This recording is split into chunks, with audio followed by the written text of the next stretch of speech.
The rain was falling heavily in Hill County, as if the sky were breaking down in tears over the empty streets of the small town. Helena, huddled under the awning of the pharmacy, clutched her coat to her body as she went out the back to dispose of some boxes. The ground was soaked, and the sound of the drops echoed like drums on the concrete. But then she saw something that made her freeze for a second.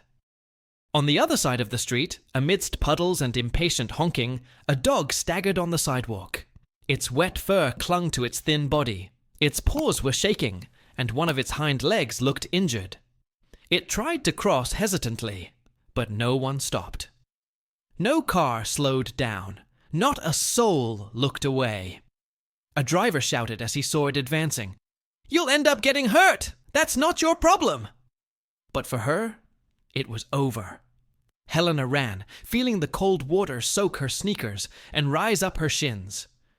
She knelt in the middle of the asphalt and hugged the animal, which was panting weakly, without strength or resistance. The smell of blood mixed with urban dirt was suffocating, but what touched her most was that look. A look of silent desperation, like someone who had been abandoned too many times. Have you ever felt that? That feeling that, even without knowing it, something or someone desperately needed you. That's exactly what happened to Helena at that moment. With effort, she lifted the dog in her arms and returned to the pharmacy. Her hair was dripping, her clothes clung to her body, and the manager's watchful eyes followed her with judgment. Still, she crossed the hallway in silence, heading straight to the back.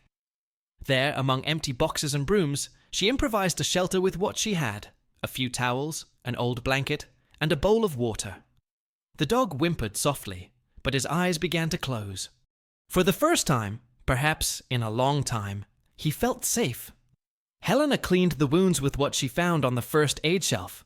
She was shivering from the cold, but she didn't move away. "It's all right now, buddy," he whispered. Even knowing that she could be reprimanded, even without knowing who that animal belonged to, she decided to stay. Because, for her, it wasn't just a dog, but not to repeat the indifference that the world has shown too many times. But what Helena had no idea was that such a simple gesture, almost invisible to the rest of the world, was about to change everything.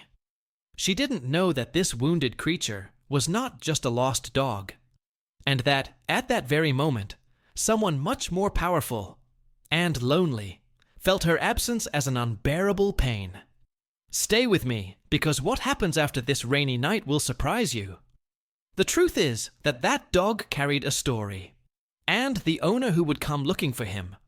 He was not just any man. The sound of the rain was still echoing against the windows when Helena returned to the counter. Her clothes were sticking to her body, her hair was dripping onto the cold floor, and the dog's smell still clung to her hands. She had barely taken 2 steps when the manager's dry voice cut through the air.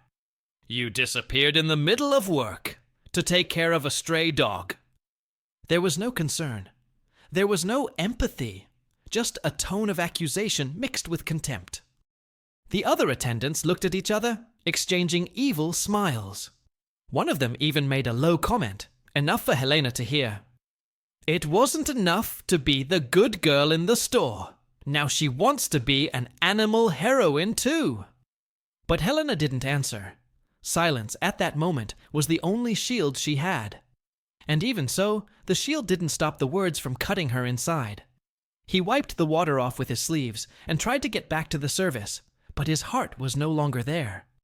He was out there, next to the injured dog, alone, cold, sheltered only by a piece of cardboard and the memory of a human touch. That night, the pharmacy closed early, but Helena's mind remained open until the early hours. She tried to lie down, but the noise of the cars, the sound of the thunder, everything mixed with the image of the animal curled up, looking at her as if it had understood every gesture. She thought, what if he belongs to someone? What if no one looks for him? What if he dies of infection, and all I've done is delay the inevitable? It wasn't just worry, it was guilt. It was helplessness. It was the feeling of rowing against an indifferent world. At dawn, sleepless and with puffy eyes, she opened her wallet. Inside were only a few crumpled bills. the savings she had been saving to buy a new coat for the winter. She looked at the window, where the wind was still blowing, and whispered to herself, "The coat can wait." She put the dog in a padded crate and walked to the town's only veterinary clinic, just across the railroad tracks. The town was still yawning when she got there. The vet looked at her strangely. He was a tall, short-spoken man who seemed to measure every gesture with suspicion. "It's going to cost you," he said bluntly. She just took a deep breath, took the notes out of her wallet, and held them out. "Do whatever it takes. He deserves it, even if no one cares." While the dog was being taken away, Helena sat outside on a cement bench, her hands freezing and her face resting on her knees. She spent more than an hour there. No cell phone, no distractions.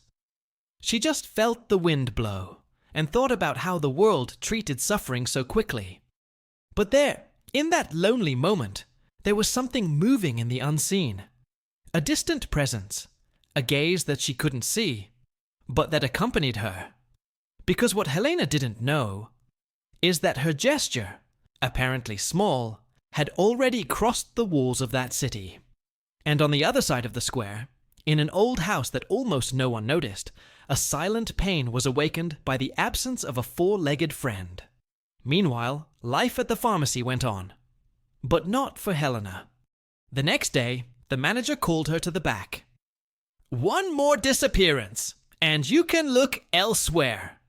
Helena just nodded. There was no way to explain what she felt. And maybe there was no point in trying. It would have been easier to just pretend nothing had happened. But when she looked into the dog's eyes, now bandaged and with a slight wagging tail, something inside her warmed. It wasn't just gratitude. It was a kind of connection that words can't describe. And it was on that same day, late in the afternoon, that something changed. Helena was restocking when she saw, through the reflection in the glass, a man standing on the sidewalk. He didn't look like a customer. He didn't look like someone from the city. He just watched, in silence, with his hands in the pockets of his worn-out coat. And when she tried to look directly, he was already gone. But that was recorded, because there was something in his eyes. Something that carried weight, past, and a kind of pain you don't learn about in books. And without knowing exactly why, she felt that all of it, the dog, the rain, the guilt, the looks, was far from over. What she had done, even with good intentions, seemed to have touched a raw nerve of something much larger. As if I had accidentally stumbled upon a hidden truth, a backstage of untold stories. And when he finally returned to the makeshift shelter at the back of the pharmacy, he found the dog staring at the window. As if he sensed something. As if waiting for someone. Write in the comments. There is something in this story that touched me. And now that this connection has been created, it's time to find out how far this gesture can really go. The doors of the pharmacy creaked in the damp afternoon wind, and Helena, leaning on the counter, looked up wearily. There were no customers inside. Only that numbing silence that only small towns know. But then, between the sound of the door and the rustling of papers at the register, the figure of a man she had never seen before appeared. He walked in slowly, as if he were counting his steps. He wore a thick coat, grimy with age, and boots that looked like they had been walking for decades. His hat hid part of his face, but his eyes, his eyes, were dark, sunken, the kind that had seen the worst of humanity, and yet still stared straight ahead. They scanned the room as if recognizing every detail until they landed on her. And when they landed, the air seemed to thicken. "Are you the girl who took care of the dog?" His voice was low but firm. A voice that didn't ask, he stated. Helena took a moment to respond. Her heart pounded. She nodded. "Yeah. He was hurt. I just thought he needed help." The man was silent. No words of thanks. No expression. Just a near smile, which seemed more like a lament stuck between his teeth. He's mine." Helena put her hand over her mouth. A shiver ran down her spine. "I'm sorry. I thought you were alone." But he didn't seem offended. On the contrary, he took a deep breath as if he were holding the world in his lungs. "He's never alone. He just gets lost every now and then. Like me." She didn't know what to say. And maybe she didn't even need to. At that moment, it seemed like that man hadn't just come there to get a dog. He had gone looking for something he had lost long before. A human gesture. A sign that compassion still existed. Before leaving, he turned around once more. "The city will hear about you, Helena." And he left, without rushing, without looking back. But when he walked through the door, he left a silence so deep that it seemed to echo through the tiles, like an ancient whisper forgotten inside. That night, Helena didn't speak to anyone, not even the dog. She sat on the floor of the back room and watched his breathing, now more stable, as if she were keeping a secret. That man's words hammered in her mind. Who was he? Why did his presence leave such a heavy feeling in the air? And what did he mean by that? The next day, not knowing where to start, she asked an elderly lady who had been coming to the pharmacy for years. "Doyle!" the woman repeated, astonished. Helena just nodded. The lady held onto the counter as if she needed to steady herself. "My daughter, if you are who I think you are, you have no idea what you have done." And then he began to count. Decades ago, Sergeant Doyle's name was whispered reverently in the alleys and halls of Hill County. He had led platoons on missions that even the newspapers couldn't cover. They said he wore medals he never showed, that he had saved lives you never knew, but that he came back with his heart broken, unable to speak of what he had seen. He lost his wife when he was still young, and since then, he disappeared from the world. He lived in a modest house, isolated, with no telephone, no visitors. His only link to life was that dog. Helena was paralyzed.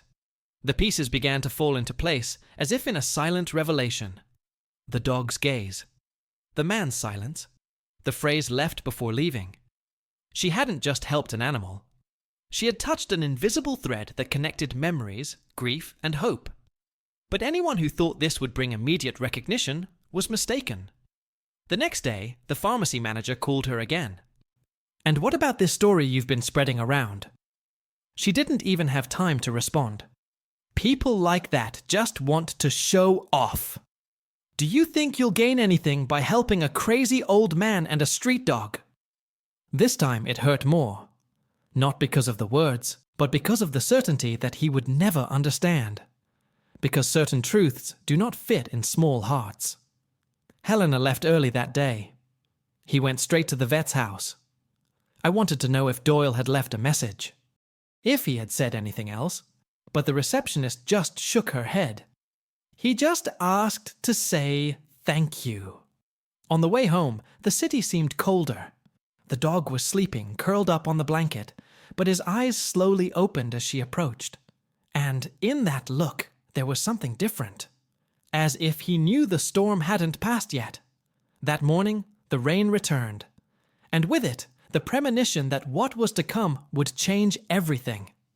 Because when you touch the pain of someone the world has forgotten, sometimes the world responds. And believe me, what Helena is yet to discover will completely transform the way she sees what it means to truly impact someone's life.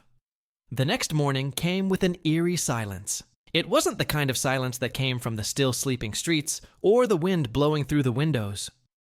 It was a silence that hung heavy in the air, as if something were about to happen. Or as if something had already happened and the world hadn't yet understood it. Helena opened the pharmacy early, as usual, but she hadn't expected to find anything unusual. But when she approached the door, she saw an envelope carefully placed there, folded under the rubber mat. It was thick paper, with the edges slightly stained with moisture. She picked it up carefully, her heart already racing before she even read it. When she opened it, she felt a shiver run down her spine. It was a letter, handwritten. The handwriting was firm, neat, each letter looking as if it had been drawn with the weight of years. "You saved more than a dog, girl. You saved my last connection to the world, Doyle. Her legs felt weak. She leaned against the counter, the envelope still in her hands. The name echoed in her mind like a distant bell, a sound she had heard before. But now it was filled with new meaning. Doyle. Sergeant Doyle. She remembered the whispers, the old men who spoke of him as if they were mentioning a living legend, the rumors of bravery, of impossible rescues, of invisible scars. And now it all made sense. In the following days, Helena tried to find out more. Discreetly, as if she were looking into an ancient mystery. She asked a lady who always bought teas at the pharmacy. The woman, with white hair tied in a delicate bun, opened her eyes wide. "Doyle," she repeated, almost in a whisper. "Did you get to see him?" Helena nodded, a lump in her throat. The lady touched her chest with a trembling hand. "They say he saved lives. Dozens of them. But he came back without half his soul. He never spoke of the war again. He lost his wife not long after. Since then, he has lived in that house at the end of the road. With the dog. Only with him." Helena didn't know what to say. The air seemed thin. It was as if she had stumbled upon something sacred, something the world had forgotten, but which was still there, hidden behind simple walls and slow footsteps. And then came the guilt, the doubt. That kind of feeling that eats away at you from the inside, when you realize you didn't know how big of an impact you were causing. For days, she wondered if she had done too much, or too little. If he would have preferred she hadn't gotten involved. Whether that letter was a thank you, or a farewell. But something kept her from going to him. Not out of fear, but out of respect. Because now she understood that there were invisible boundaries around certain pains. Pains that do not invade. Pains that are expected. Meanwhile, the dog was starting to get better. His wounds were healing, and he could now stand up on his own. But he still wasn't eating with enthusiasm. He still looked out the door as if waiting, as if he knew his real owner hadn't left. He was just biding his time. Until one grey morning, something changed. The sound of propellers cutting through the sky brought the city to a standstill. 2 helicopters circled low above the central square. Children came out of their classrooms to watch. Adults stopped their cars in the middle of the street. Helena, still in the pharmacy, felt her stomach turn. It wasn't common. None of this was common. And then, as if in a script she would never have written, she saw an army pickup truck pull up across the street. An officer got out, in uniform, with a firm stance and purposeful steps. He was holding an envelope, another one. He entered the pharmacy without saying a word. He looked into her eyes. "Are you Helena?" She just shook her head, unable to answer. He handed over the envelope and left. The world seemed to spin slowly. The letters on the front simply read, "Internal order, confidential." But Helena knew. It was about him. It was about Doyle. It was about something that went beyond the kindness of a gesture, or the tenderness of a rescued animal. She opened the envelope right there. Inside, a formal invitation, a ceremony, in the square, signed by a retired general. But there was still more. Attached to the invitation, a small note without a stamp or signature. "He didn't ask for this. We asked." He was never the type to get carried away. "But what you did," he told. "For the first time in years," he told. "And for that, it's time for the world to remember him." Helena dropped the paper on the counter. The dog, lying behind, raised his head. And in that moment, she understood. That wasn't her story anymore. It was his story. And she had just been the turning point. The pharmacy phone rang in the background. Customers came and went. But she didn't hear anything. Everything had taken a back seat. Because for the first time, she felt that a stranger's journey had become intertwined with hers. And that nothing, absolutely nothing, would be the same again. Write in the comments, there are stories that choose us. And what happens at that ceremony, no one in Hill County would ever forget. The sun had not even broken through the clouds when the first sounds began to reverberate across the sky. It was not thunder nor rain. It was the metallic sound of blades cutting through the air, constant, steady, imposing. Within minutes, 2 black military reserve helicopters were flying low over the main square of Hill County. That town, so accustomed to boredom and routine, was suddenly awakened by something that seemed greater than anything its residents had ever witnessed. People were coming out of bakeries, barbershops, churches, and City Hall. They stood with their hands on their foreheads, trying to understand what was happening. Cars were parked in a hurry. Children climbed onto benches in the square, and even the elderly, who had not left their homes for years, were there, leaning on canes, muttering to themselves. Something was about to happen. Something that no one had imagined they would see. Helena arrived without knowing exactly why. She had simply responded to the informal summons delivered the day before, still unable to understand whether it was a tribute, a farewell, or a prank of fate. The letter said to be at the square at 9 a.m. Nothing more. But the city had already been there long before that. And when she appeared, shy, with her hair tied in a simple bun, and wearing a light blue button-down shirt, silence fell for a second. Everyone looked at her, some with admiration, others with that typical expression of someone who doesn't understand how a simple pharmacy clerk had become the center of a movement that seemed military, solemn, and historic at the same time.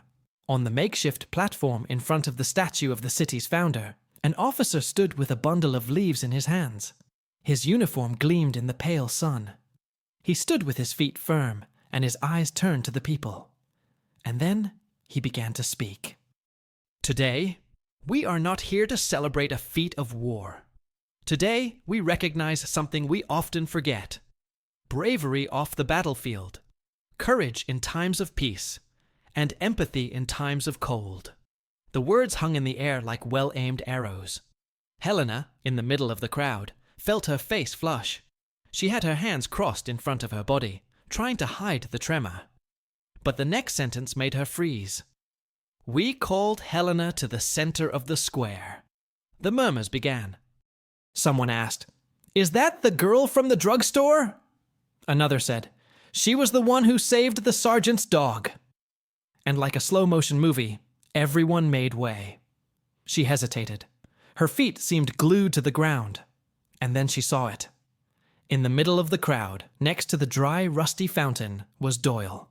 With his worn coat, his arms crossed, and his eyes full of tears. He just nodded once, as if to say, "It's your turn, girl." Helena walked. Each step seemed to weigh a ton. Each glance was an arrow of curiosity or judgment. She felt small, out of place, as if she had invaded a stage that was not hers. But when she climbed the 2 wooden steps and stood face to face with the officer, he took off his hat and said, "You know, Helena, some people come back from war with medals, and some come back with trauma. Sergeant Doyle came back with both, but he lost everything. Family, home, will to live. Everything, except a dog." The crowd listened in absolute silence.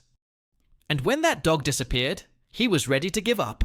But then someone appeared, someone who had no obligation, someone who wore no uniform, nor had any titles, someone who only saw pain, and decided not to ignore it. Helena felt the tears well up. She bit her lip, trying to hold it in. But the officer's eyes were fixed on hers. "You saved an animal, but you also saved a man, a hero. You showed us that compassion is a silent fighting force. And for that, Helena." He made a discreet gesture. A soldier came up onto the stage with a dark wooden box. The officer opened it and took out a gold medal hanging from a navy blue ribbon. It was not ordinary. It was not decorative. It was rare. A symbol reserved for civilians who, without weapons, face apathy with humanity. We present to you the National Reserve Medal of Gratitude. On behalf of all the veterans who have been forgotten, and for all those who still wait to be seen. The crowd applauded, but the sound seemed distant. Helena didn't hear anything. She only felt. Her knees felt weak, her chest tight, and the weight of something she had never imagined carrying.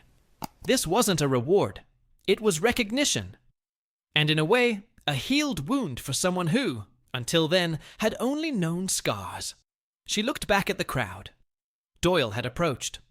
He walked slowly but surely onto the stage. He stopped beside her, and for the first time, he spoke loudly enough for everyone to hear. When I was lost, no one looked for me. When I screamed inside, no one heard. But when my dog was gone, she was the only one who answered. And because of that, today, I have what not even war gave me. Peace. The audience stood, not just in respect, but in reverent silence. This story was no longer just about Helena or Doyle. It was about the entire city. About those people who, perhaps for the first time, understood that a simple gesture can heal wounds that have not healed for decades. Comment there. There are gestures that change everything. And what happened after that ceremony? No one could have predicted.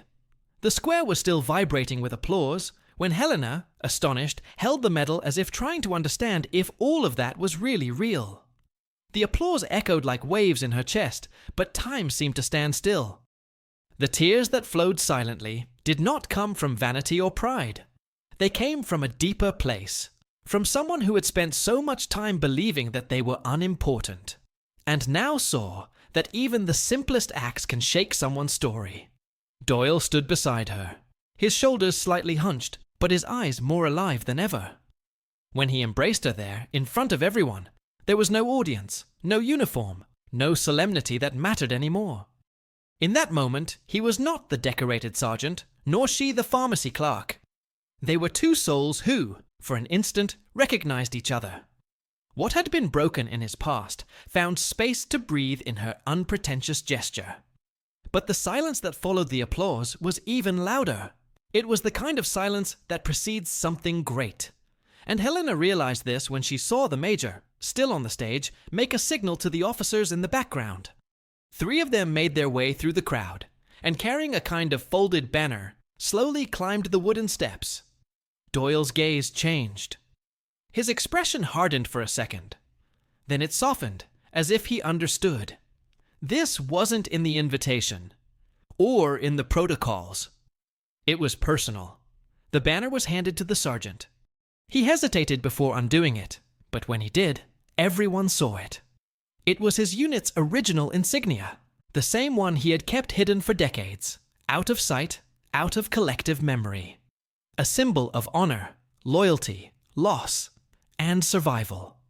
The flag was frayed at the edges with a discreet, hand-sewn tear.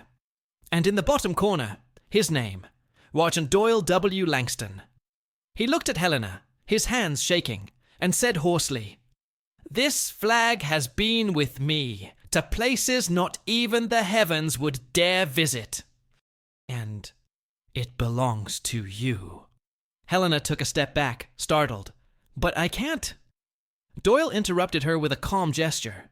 "You didn't just save my dog, girl. You saved me from myself." The audience was silent. Many were crying. Some didn't even know the whole story, but they felt the raw and real energy that surrounded that moment. Helena accepted the banner with both hands, but did not lift it. She pressed it to her chest, as if embracing the past of someone who had spent too much time trying to forget herself. After the ceremony, the square gradually emptied. The rain threatened to return, but the city seemed lighter. Helena and Doyle sat on a concrete bench near the fountain. The dog, now stronger, lay at their feet, as if he had always belonged there. "Will you promise me something?" Doyle asked, without looking at her. "Sure. Don't let this city forget."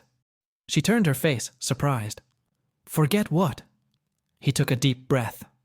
"That there is still room for humanity, even in the coldest corners, even in the eyes of those who no one notices."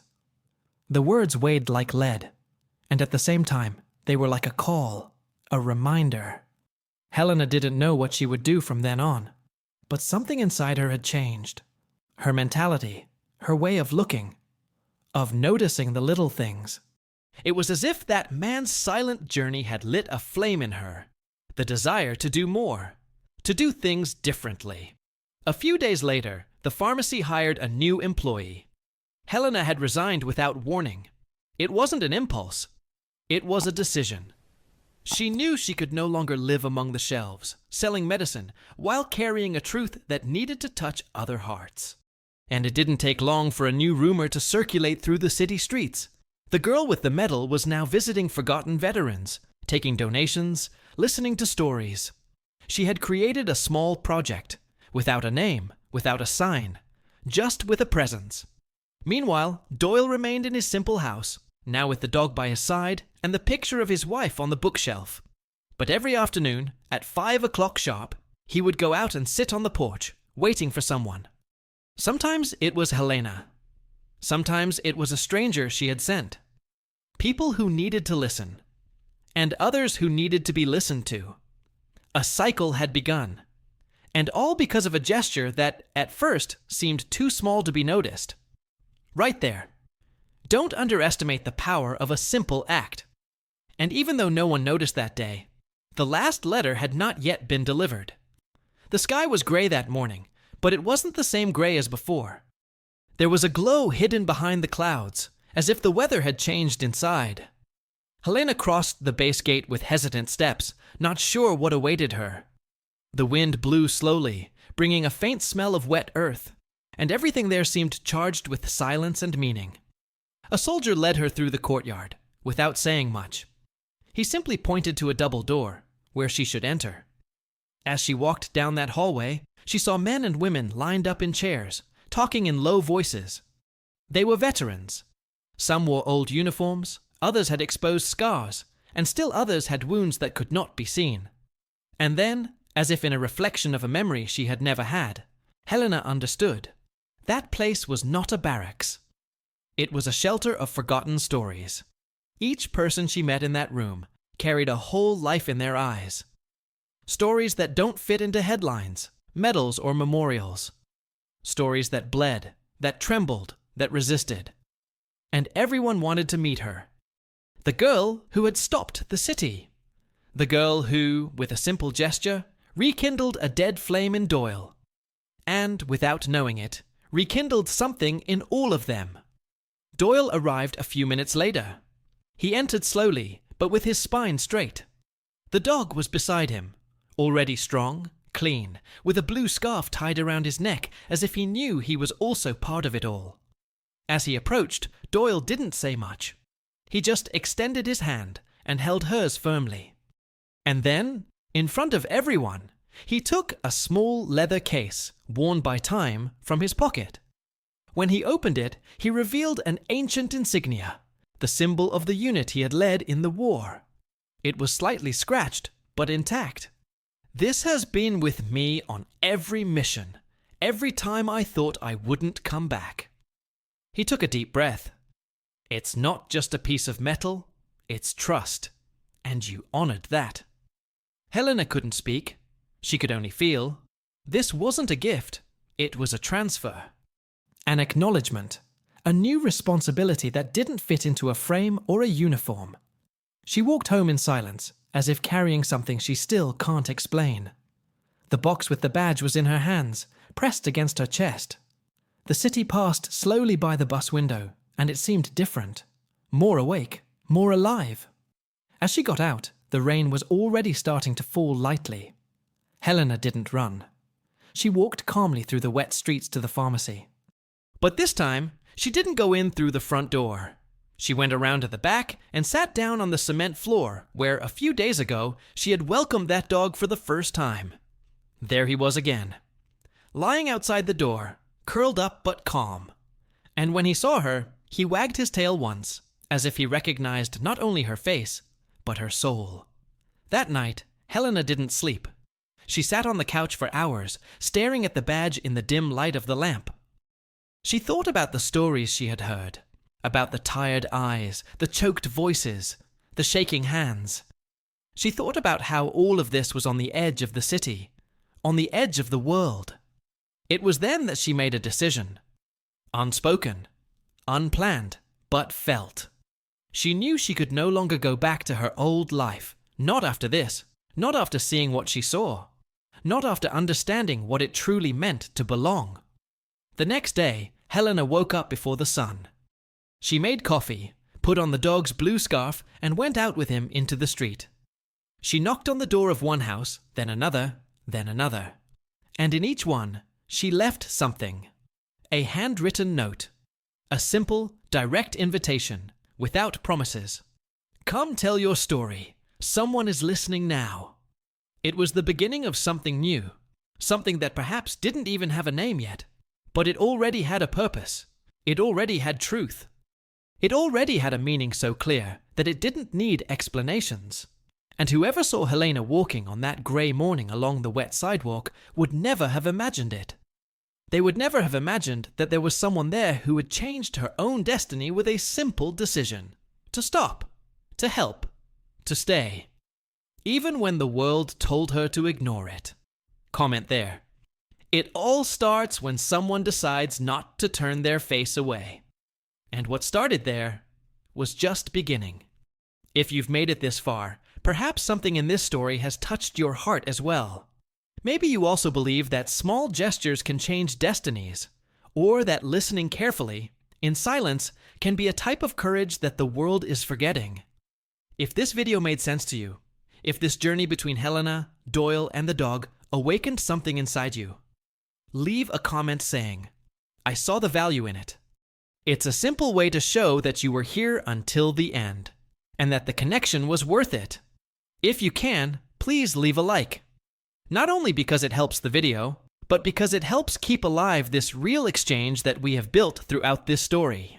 And if you're not yet part of the channel, subscribe. Here we tell stories that speak directly to the soul, and every week there's a new one that might be exactly what you need to hear.